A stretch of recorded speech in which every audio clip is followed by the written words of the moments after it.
Okay. On to our next example. This one, we have seen the same geometry in electrostatics when we had a uniformly charged ring. Okay. Here we have a circular current loop, also a radius r. Okay, a flat circular loop of radius r.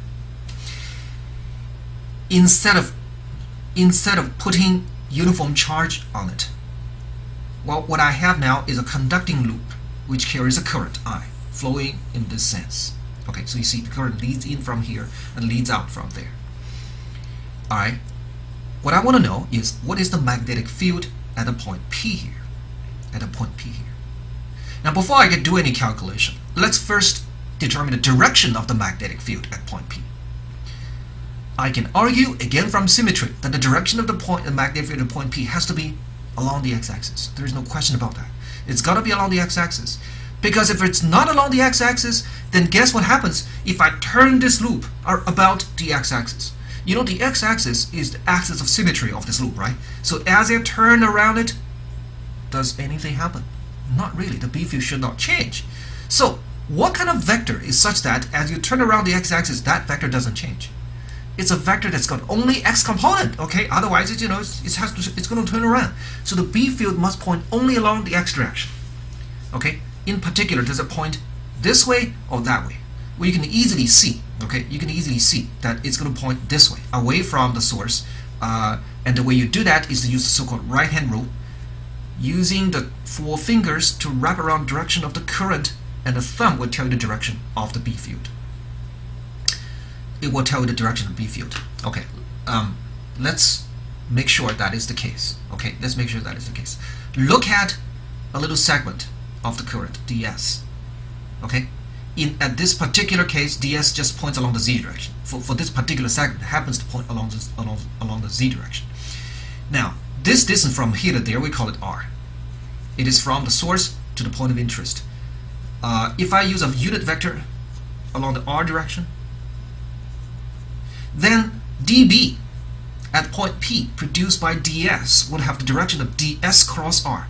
ds is like that, r is like that, so it's going to be perpendicular to both of them. Okay, it's going to be pointing. It's going to be pointing like that. That's dB. Right? It's going to be pointing like that. 90 degrees. Okay, if this angle is theta, then so is that angle. But you know, overall, when you add sum over all the dBs, you will get only the x component is left, right? And that x component, of course, points that way. Points that way, points away. Okay, not towards the loop, but away from the loop. That tells you that our so-called right-hand rule was correct. How do you determine the magnetic field direction of the B field produced by current loop? 4 fingers wrapping of the right hand wrapping around the direction of the current, and the thumb tells the direction of the magnetic field that it produces. Okay, so let's take that dB and let's find its x component. Only the x component matters, right? Because the y and z component eventually will just cancel out. So let's find the magnitude of dB first, and then multiply this by sine theta in order to find the x component. Make sense? Okay, let's see now. What is dB? What is the magnitude of dB? dB equals to Biot-Savart law. Okay, mu naught over 4 pi I, and then ds cross r. All right, ds cross, what's the angle between the vector ds and the vector r? That in fact is 90 degrees. Okay, can you see that from here? This angle is 90 degrees. So it's just ds times the unit vector r, magnitude, that's 1, and divided by what? By r squared. Okay, by r squared. Now don't forget, I gotta multiply this by sine theta because eventually only the x component matters. So I'm looking for dBx, and that is multiplied by sine theta. That's how you get that. I only have to sum over dBx, integrate over dBx to get the total magnetic field at point P. Okay, so let's do that. Let's integrate over dBx. Before I can do that, I must again clean up things a little bit. I have two variables, r and theta, and actually third one, there is a ds here. So I gotta make sure I retain only one variable. So for example, let's keep theta there, okay, and let me change r. Let me rewrite r in terms of theta. How do you do that? Well, look, this is 90 degrees. Right? Look at this right angle triangle here. Hypotenuse is r, adjacent length is x. This is theta. So therefore, clearly, x over r equals cosine theta. Okay, so 1 over r squared is just cosine theta squared divided by x squared. X is a constant here. X doesn't change. So that is how I'm going to substitute into here to replace 1 over r squared. Okay, and then I can integrate over theta. In fact, I shouldn't say integrate over theta because theta doesn't really change as a turnaround. I should say integrate over ds. That's what I should do. So plug that in here. I have dbx equals mu naught I over 4 pi 1 over r squared. Okay, 1 over r squared is just cosine theta squared over x squared. And there is also a sine theta. And there is a ds. Okay, now I'm not going to worry about these thetas because as you turn around, what happens to theta? It doesn't change. Okay, so I'm just going to integrate now, keeping all these constants out. You just integrate over ds. This time you're adding the entire circumference of the loop up, and therefore you just get 2 pi r, right? That's what you can get, 2 pi r. So let us obtain the expression now. Mu naught I over 4 pi x squared sine theta cosine theta squared, and then what? 2 pi r. That r is the radius of the loop. Okay, now we are not given theta directly in the problem statement. Instead, we're given the radius r and the distance x. So let me rewrite sine theta and cosine theta in terms of x and r. You can easily do that, of course.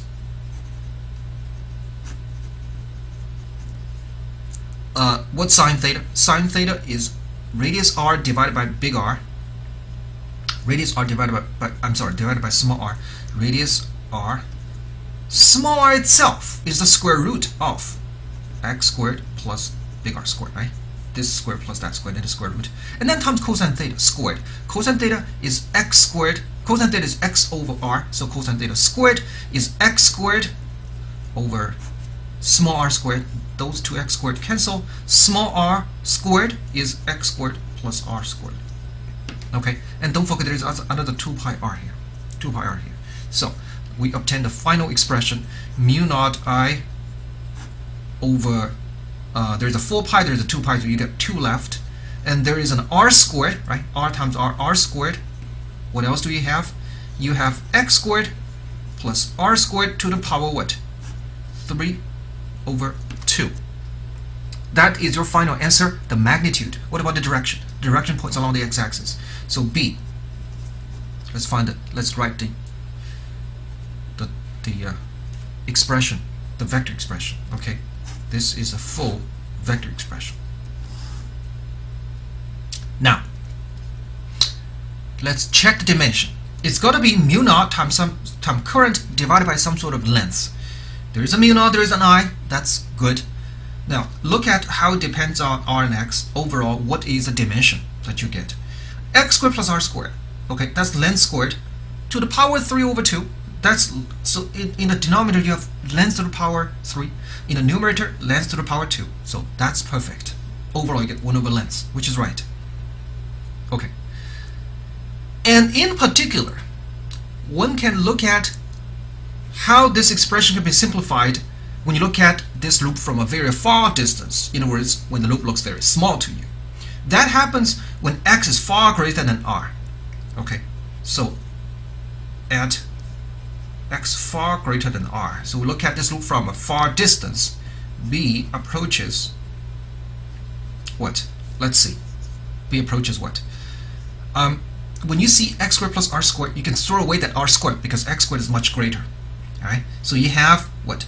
Mu naught I r squared divided by what? By 2. Forget about r squared, only keep x squared. X squared to the power 3 over 2, that's x to the power 3. Alright? So here you have a B field that goes like 1 over distance to the power 3. Now, does that remind you something when you look back and look at the electric field, the electrostatic field? Normally, if you look at a point charge, the electrostatic field produced by that is goes like 1 over distance squared, right? The inverse square law. What kind of charge distribution will give you 1 over distance to the power 3 in this electric field expression? You recall, that would be an electric dipole field, right? Okay, the electric field and the magnetic field, there is a lot of analogy between the two. In fact, we're going to exploit this analogy to our full advantage so that we don't have to reinvent the wheel all the time. We know there are a lot of similarities, so we can recognize similarities, we can borrow knowledges from the electric field and transplant it in the case of magnetic field. So we don't have to start all over again. In this case, we suspect that because the B field goes like 1 over x to the power 3, 1 over distance to the power 3, we suspect that this might be caused by a magnetic dipole, just like the electric dipole can cause the electric field 1 over distance to the power 3. Okay, now, do you remember the case of electric field? How does the electric dipole produce an electric field? On its axis. We learned how to do that, and you may not remember the result, but do you still remember how we did it? Okay, let's do a little review and see how we can get back to the current magnetic case.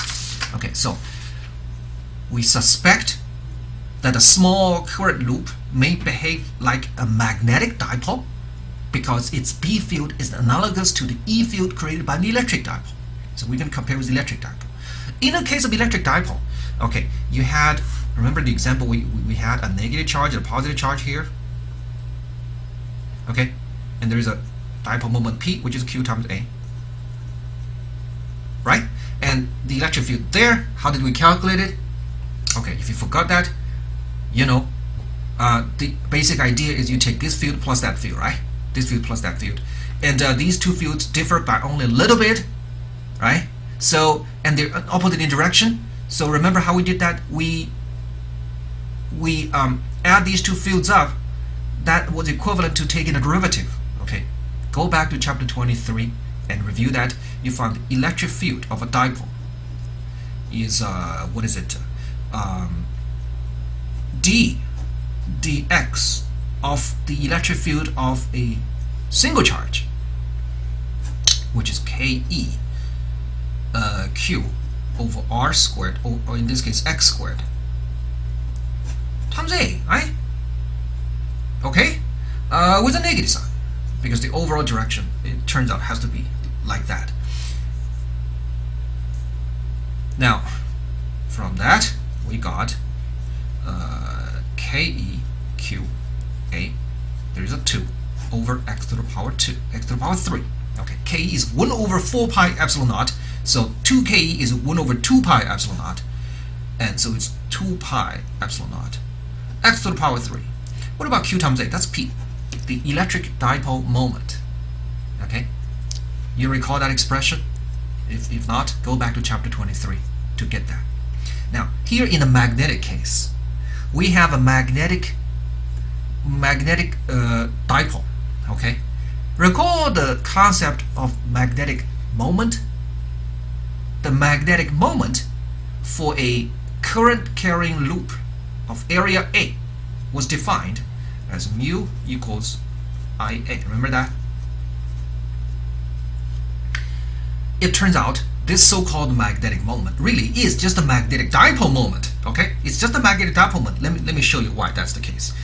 With this definition, okay, with this definition, I can show you that the magnetic field of such a magnetic dipole can be obtained with total analogy from the electric field of an electric dipole.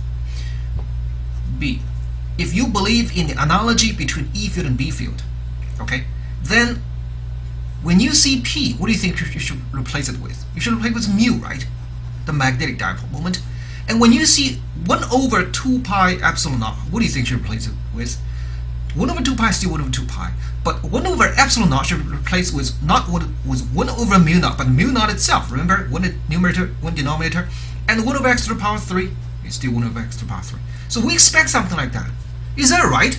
Well, what is mu? Mu is I times A. What's I? I is just the current. What is A? A is the surface area of the loop, which is pi r squared, divided by 2 pi x to the power 3. Pi and pi cancels, you get mu naught I r squared over 2x to the power 3.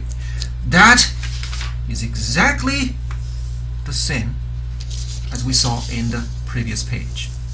Okay, see that? That's what we got. Okay, that's what we got. And this is from analogy. See, they're identical. So what does that tell you? It tells you that a current loop behaves like a magnetic dipole. Okay, and a magnetic dipole produces a magnetic field that is analogous to the electric field produced by the electric dipole. So if you forgot how to calculate the magnetic field of a magnetic dipole, don't worry. You remember how to calculate the electric field produced by the electric dipole? Right? That's how we did that.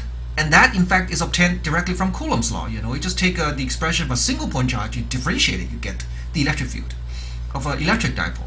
And then all you have to do is do some analogy to translate the language from E field to B field. Let me draw a table here for you so you can see this analogy more apparently.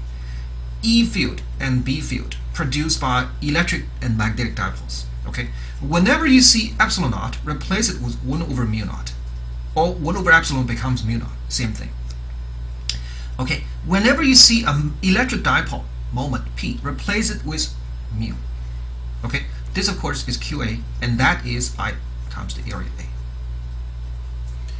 When to do this analogy, the electric field of the electric dipole will be can be translated to the magnetic field of a magnetic dipole with this one-to-one correspondence. So you remember one, you can find the other. That is a handy thing to know. Now, before we end this discussion on current loop, suppose I have a current loop that I draw here. Okay, and here's the current flowing direction.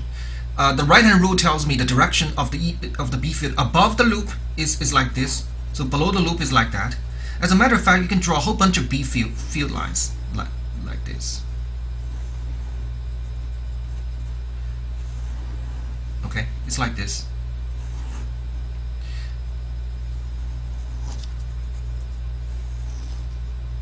So, this looks like the B field of a bar magnet, right? If you draw a bar magnet, I don't know what's in there, but the B field certainly looks like that, right?